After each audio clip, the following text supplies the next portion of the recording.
রীতিমতো ফিল্মি কায়দায় লুট। গুরুগ্রামে মন্নাপুরম ফাইন্যান্সের অফিসে দুষ্কৃতী হানা সেই সিসিটিভি ফুটেজ প্রকাশ করলো পুলিশ। তাতে দেখা যাচ্ছে প্রথমে এক ব্যক্তি আধার কার্ড দেখিয়ে ঢোকার চেষ্টা করে, গার্ড গেট খুলতেই হুড়মুড়িয়ে ঢুকে পড়ে আরেক দুষ্কৃতী। ধস্তাধস্তির মাঝে সেখানে হাজির হয়ে যায় গোটা গ্যাং, তুলকালাম কাণ্ড বেঁধে যায়। গত 9 ফেব্রুয়ারি এই ঘটনায় সিসিটিভি ফুটেজ দেখে চিহ্নিত করা সম্ভব হয়েছে দুষ্কৃতীদের। দিনে দুপুরে হওয়া এই ঘটনায় লুট হয় প্রায় 32 কেজি সোনা, যা অর্থমূল্যে প্রায় 9 কোটি টাকার সমান।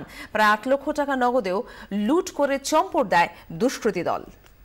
দেখতে পাচ্ছেন সেই ছবি, 9 কোটি টাকার সোনা লুট করে দুষ্কৃতী দল তারা চম্পট দেয়। সিসিটিভি ফুটেজে সেই ছবি ধরা পড়েছে। রীতিমতো ফিল্মি কায়দাতে এই লুট করেছে। গুরুগ্রামে মন্নাপুরম ফাইন্যান্সের অফিসে দুষ্কৃতী হানা সেই সিসিটিভি ফুটেজ আপনারা দেখতে পাচ্ছেন এই মুহূর্তে 24 ঘন্টার পর্দাতে, যা ইতিমধ্যে পুলিশ প্রকাশ করেছে। এবং তাতে যেটা দেখা যাচ্ছে যে প্রথমে এক ব্যক্তি যিনি আধার কার্ড দেখিয়ে ঢোকার চেষ্টা করেন এবং গার্ড যখন গেট খোলে হুড়মুড়িয়ে আরেকজন দুষ্কৃতী সেও ঢুকে পড়ে এবং ধস্তাধস্তি হয় এবং তার মাঝেই গোটা গ্যাং সেখানে হাজির হয়ে যায় এবং তুলকালাম কাণ্ড বেঁধে যায়। এবং গত 9 ফেব্রুয়ারি এই ঘটনাতে সিসিটিভি ফুটেজ দেখে চিহ্নিত করা সম্ভব হয়েছে ইতিমধ্যে দুষ্কৃতীদের। দিনে দুপুরে হওয়া এই ঘটনায় লুট হয় প্রায় 32 কেজি সোনা, যা অর্থমূল্যে প্রায় 9 কোটি টাকার সমান। প্রাণ গেছে তবু হুঁশ ফেরেনি। কোনো নিয়ম নীতি তোয়াক্কা না করে ফের পুলিশকে দেখা গেল বোমা উদ্ধার করতে।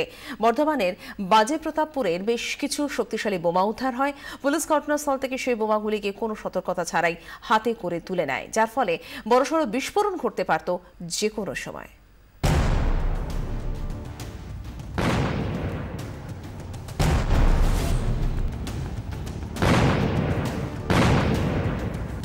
তবুও শিক্ষা হচ্ছে না। যে পুলিশ দুর্ঘটনা রুখতে হেলমেট ছাড়া বাইক আরোহীদের ধরে, যে পুলিশ রাফ ড্রাইভিং এর জন্য কড়া ফাইন করে, সেই পুলিশ নিজেরা কি করছে দেখুন। যখন তখন বিস্ফোরণে মৃত্যু পর্যন্ত ঘটতে পারে। এর আগে ঘটেছে বহুবার। সাক্ষী, ঝিটকা, জলপাইগুড়ি, তবু হুঁশ নেই। বর্ধমানে বাজে প্রতাপপুরের সাবঝুলাতে উদ্ধার হয় 2টি সুতলি বোমা ও 3টি সকেট বোমা। তার মধ্যে একটি সুতলি বোমা স্থানীয় বাসিন্দারাই ফাটিয়ে ফেলেন।